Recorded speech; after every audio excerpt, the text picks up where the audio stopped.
सभी राष्ट्रवादी और सनातनी भाइयों का स्वागत है पॉलिटिकल बस में। दोस्तों, कर्मा किसी को छोड़ता नहीं है, ये सबने आपने कहावत सुनी होगी। आपको बता दूं कि कांग्रेस पार्टी का भी कुछ ऐसा ही हाल है। उनका दुख खत्म होने का नाम ही नहीं ले रहा।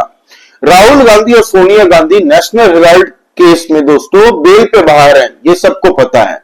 लेकिन नेशनल हेराल्ड स्कैम जो था दोस्तों, उस पर सुनवाई शुरू हो चुकी है फिर से। और ये दिल्ली के राउस एवेन्यू कोर्ट में दोस्तों इसकी सुनवाई शुरू हो चुकी है। जो ईडी की तरफ से दोस्तों है सॉलिसिटर जनरल, उनका नाम है दोस्तों एसवी राजू जी। इन्होंने कल जो तर्क रखे हैं एकदम जबरदस्त तरीके से, पूरे सबूत एक तरीके से रख दिए हैं। अभी भी इसके ऊपर में सुनवाई चल रही है दोस्तों। आज भी इसके ऊपर में कोर्ट में सुनवाई होगी और बहुत जल्द हमें आने वाले वक्त में इस पे फैसला भी दिखेगा। तो ये पूरा माजरा क्या है, इस पे हम चर्चा कर लेते हैं। प्लीज आप लाइक कर दीजिए दोस्तों इस वीडियो को और प्लीज सब्सक्राइब करिए इस चैनल को।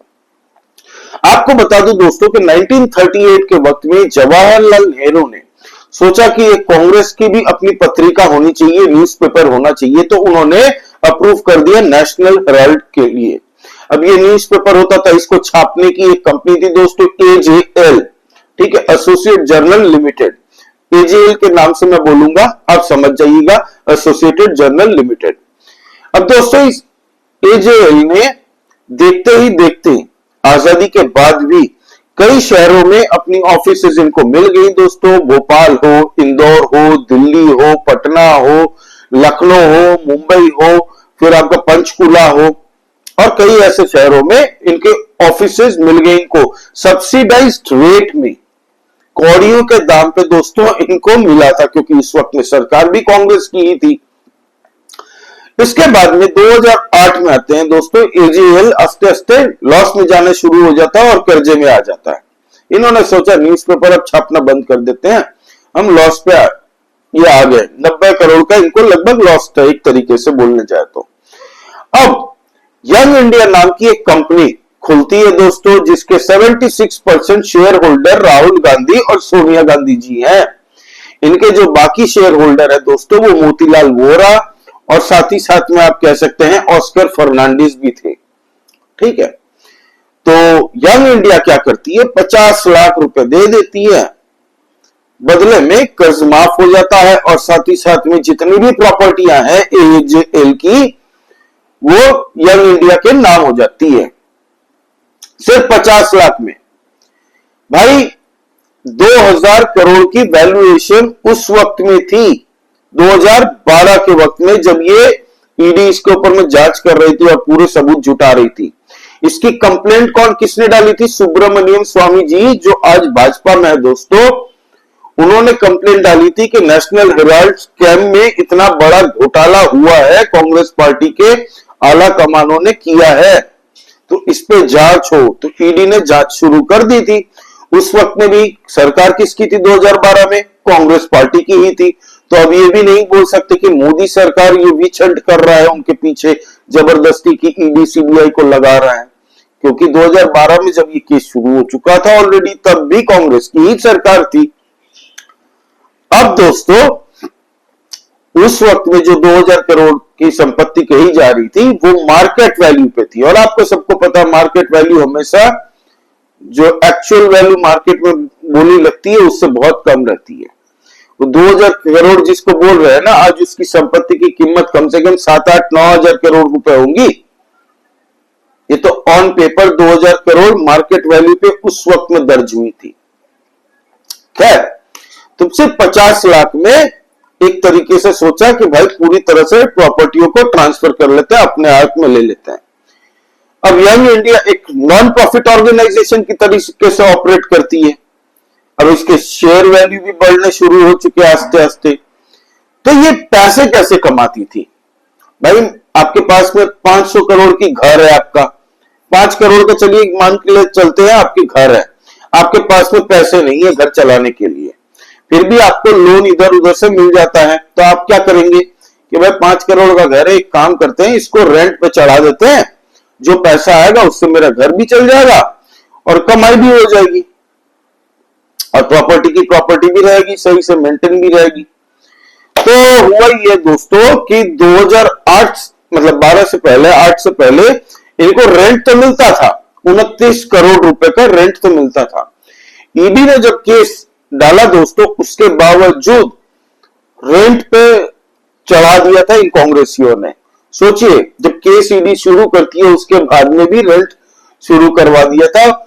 जो 2012 से लेके 2022-23 के बीच तक जितना रेंट टोटल इकट्ठा हुआ था वो था 142 करोड़। तो ईडी ने यही सवाल पूछे हैं कि भाई ये 142 करोड़ का जो रेंट लिया जा रहा है ये किन किन से लिया जा रहा है, आपको बताता हूं। उस पर पूरी डिटेल ईडी पूरा सबूत लेके आती है भाई कि कौन कौन सी कंपनी है जो रेंट देती है, कहां कहां से आता है इनको रेंट, पता तो चले ना। तो आपको पता है दिल्ली के अंदर में जो इनकी ऑफिस थी दोस्तों, नीचे का ग्राउंड फ्लोर पासपोर्ट सरकार को ही रेंट पे दे दिया, जहां पे पासपोर्ट बनता है, थप्पे लगते हैं। सोचिए, ऐसी प्राइम लोकेशंस, फिर वो चाहे मुंबई हो, पटना हो, हर जगह पर रेंट पे चढ़ा दिया पूरी बिल्डिंग को, मस्त एकदम। नाम के लिए वहां पे यंग इंडिया का एक छोटा सा ऑफिस पड़ा हुआ, तो गए ईडी की टीम वहां पे देखने के लिए कि भाई यंग इंडिया का ऑफिस तो कहां है, देखे बिल्डिंग के अंदर में, तो गई तो यंग इंडिया का बोर्ड लगा हुआ था, ऑफिस बंद, ताला मारा हुआ था।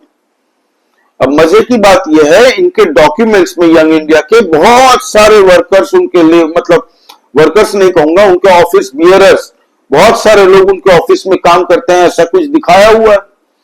जबकि ईडी गई तो ताला देखा, तो उन्होंने बुलाया कि भाई इधर आओ, फोन करके ईडी जो यंग इंडिया के उस वक्त में देखते हैं, देख रेख पूरी करते हैं, तो वो भाई साहब आए, ताला वाला तो था, खुल नहीं रहा था, तो उन्होंने फिर फोन करके बुलाया कई और कांग्रेस के बड़े नेता को कि भाई चाबी नहीं है सर, चाबी भिजवाइए। तो भाई साहब आए चाबी वाबी लेके, जब ऑफिस के अंदर खोला गया तो धूल जमी हुई थी कागजों पे, ऑफिस के अंदर में कोई नहीं था, पूरी तरह से धूल वूल जमी हुई थी।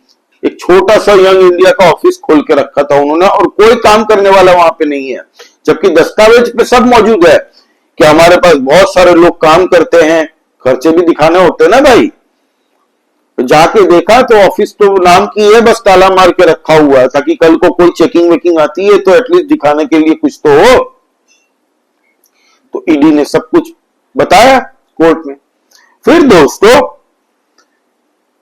जितनी भी कंपनीज को रेंट पे दिया हुआ था, रेंट एग्रीमेंट भी फर्जी, most of the companies are फर्जी, कंपनी कहीं तो है ही नहीं वहां पे, फिर भी उनसे किराया आ रहा है खाते में ऑन पेपर्स।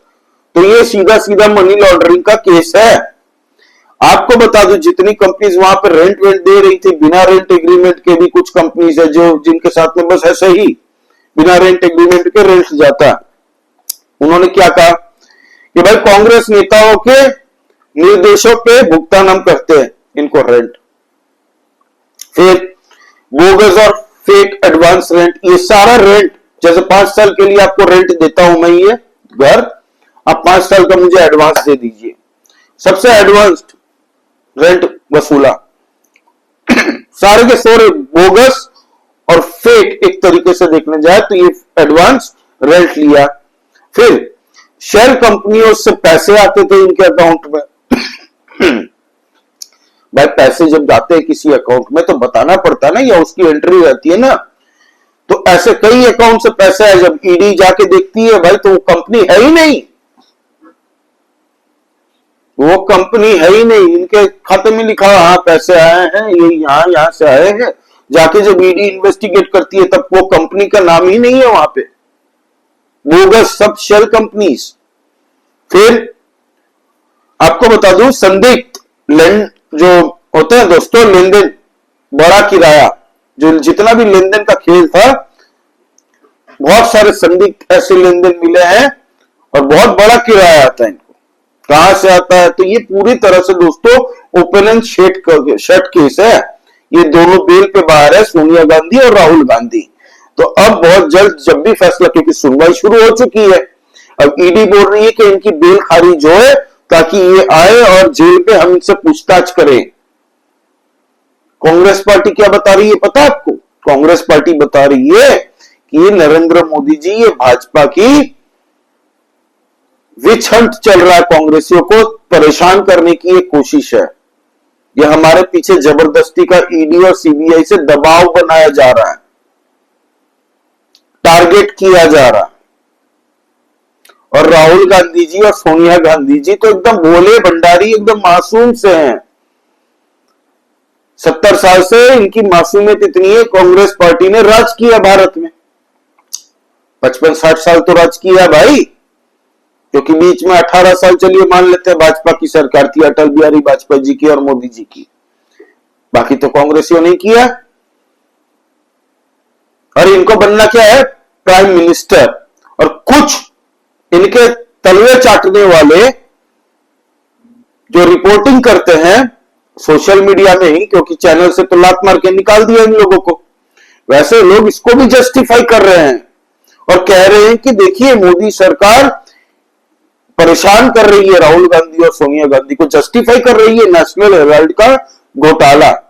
फिर दोस्तों इनकी कई प्रॉपर्टी जो है उसको सीज भी कर लिया गया है, फ्रीज कर लिया गया, सील कर दिया गया। आपको बता दूं कि एजेएल की जो प्रॉपर्टी 752 करोड़ की जो प्रॉपर्टी थी एजेएल की, उसको कुर्क कर दी दिल्ली में। मुंबई की भी बिल्डिंग्स दोस्तों उसको भी कई हद तक सील कर दिया। तो टोटल अब तक 1300 करोड़ रुपए की प्रॉपर्टियों को सरकार ने बंद किया है। 76% के शेयर होल्डर राहुल गांधी और सोनिया गांधी जी है। अब आप सोच रहे हैं कि ये लोग कैसे पैसे बनाएंगे। खैर रेंट वेंट तो मैंने कंसेप्ट बता दिया। कोई कंपनी की वैल्यूएशन बढ़ रही है, ठीक है।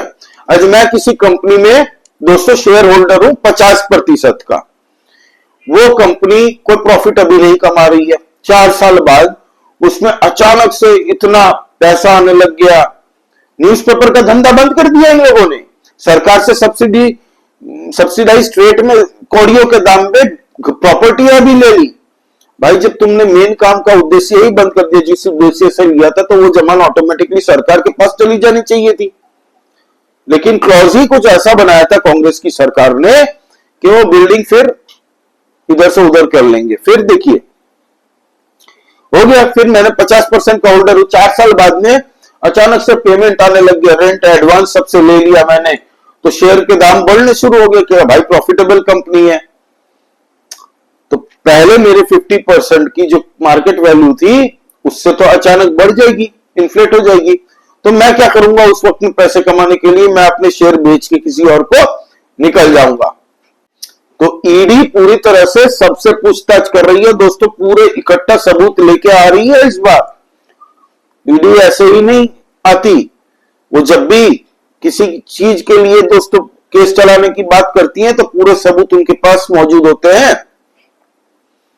तो ये था दोस्तों पूरा नेशनल हेराल्ड का स्कैम, जिसपे अभी ऑलरेडी कोर्ट में केस चल रहा है और होपफुली उम्मीद है कि बहुत जल्द हमें इस पर फैसला भी दिख जाए, क्योंकि इनके पास में एक बहुत बड़ी वकीलों की लॉबी है दोस्तों कांग्रेस पार्टी के पास में। 6-7 बड़े बड़े वकील, कपिल सिब्बल, आपको पता है ये सब बड़े बड़े जो वकील हैं, इनके केस 2014 से हारते ही आए हैं ये लोग। 2014 के बाद से जितने भी केस कपिल सिब्बल लड़ा है भाई, हर केस हारा है। लेकिन इनकी मास्टरी कहां पे पता है आपको? जमानत दिलवाने में। जमानत झट से दिलवा देते हैं। अरविंद केजरीवाल हो उसको भी दिलवा देते हैं, शरद पवार हो, उद्धव ठाकरे हो, राहुल गांधी, सोनिया गांधी हो, तो ये जल्दी से आपको बेल दिलवा देते, जमानत दिलवा देते हैं। इसीलिए सबसे ज्यादा प्रेफर्ड और डिमांड इनकी ही रहती है। तो देखते हैं क्या होता दोस्तों आगे, जैसे जैसे कुछ प्रोग्रेस होगा मैं आपको अपडेट करता रहूंगा। आपको इस बारे में क्या कहना प्लीज आप कमेंट करके बताइए दोस्तों। लाइक कीजिए इस वीडियो को दोस्तों। जय श्री राम सभी सनातनी और राष्ट्रवादी भाइयों को जय हिंद, वंदे मातरम।